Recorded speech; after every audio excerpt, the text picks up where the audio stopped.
நம்ம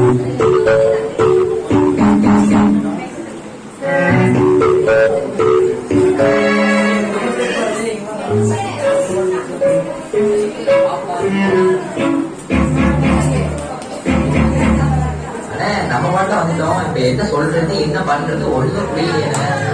தம்பி ஒரு கதை சொல்றேன், அதை கேளு.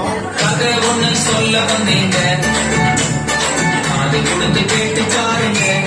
ஐயா அம்மா கதை ஒண்ணு சொல்ல வந்தீங்க, அது கொடுத்து கேட்டு பாருங்க. ஆனா என்ன கதை அது? பாவங்கள் போக்கவே சாபங்கள் நீக்கவே பூலோகம் வந்தாரையா, இதனை மீட்கவே பரலோகம் இறக்கவே சிலுவையை சுமந்தாரையா, நீரை குடித்தாரையா, சந்தோஷம் தந்தாரையா. ஆமா வந்தா வந்தா சொல்றீங்களே, யாருன்னு அவரு?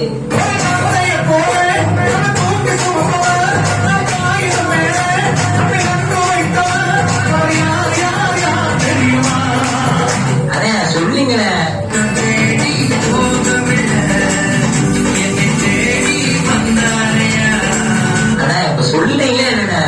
தம்பி கொஞ்சம் இருப்பா, ஒரு 2 நிமிஷம் பொறுக்க மாட்டேற. இந்த பையனுக்காக நம்முடைய பிதாக்கள் எத்தனை நூற்றாண்டுகள் காத்திருந்திருக்காங்க தெரியுமா?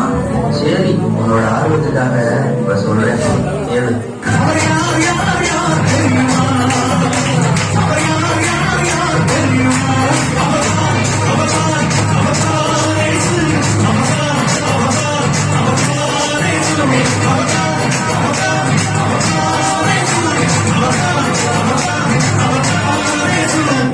கொஞ்சம் மாற்றி சொல்லுவோமா? எப்படின்னா தம்பி,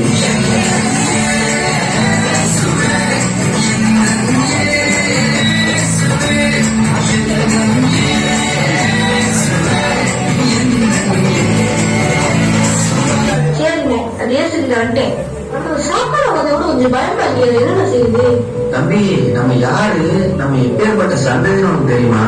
சந்தானுக்கு சவால் விடும் சந்ததி நாங்க, சேனைகளின் தேவனை போல் வீரர்கள் நாங்க.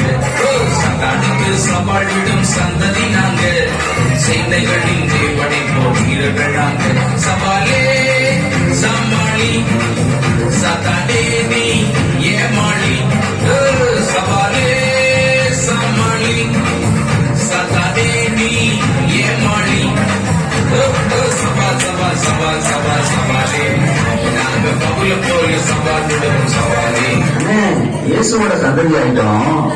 ஆனா கணவன் சண்டை, மனைவியோட சண்டை, மாமியாட்ட சண்டை, மருமகிட்ட சண்டை, அங்க சண்டை, இங்க சண்டை, கடைசி சச்சரவும் சண்டை. இதுக்குதான் சொல்லுவேன்.